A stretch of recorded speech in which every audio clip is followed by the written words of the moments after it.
Dobre, takže úlohou dnešnej operácie je tzv. Mentoplastika, alebo teda plastika krku, kde budeme korigovať túto časť, ktorú môžeme vidieť tu v oblasti krku.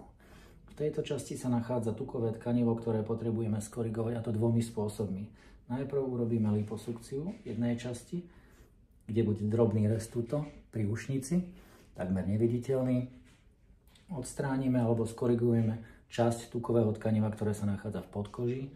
Následne ale, lebo výsledok by nebol úplne ideálny, pretože tukové tkanivo, ktoré sa nachádza tu, nie je iba v podkoži, ale aj hlbšie pod platizmou, teda pod svalom, ktorý sa nachádza na krku. Takže musíme urobiť drobný rez pod bradou v dĺžke približne 3 cm a uberieme tiež z tukového tkaniva, ktoré sa nachádza v hlbšej vrstve. Tým dosiahneme významne lepší výsledok.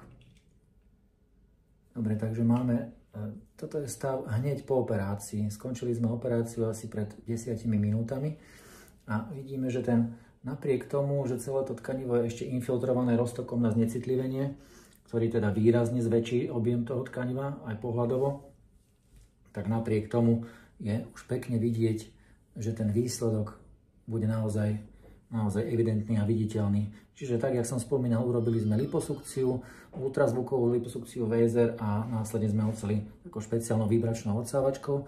Ale veľmi dôležitá časť tej operácie je odstrániť časť tukového tkaniva, ktoré sa nachádza pod platizmou. A kvôli tomu sme museli urobiť taký drobný rez tuto na brade, takže budeme sa tešiť na konečný výsledok.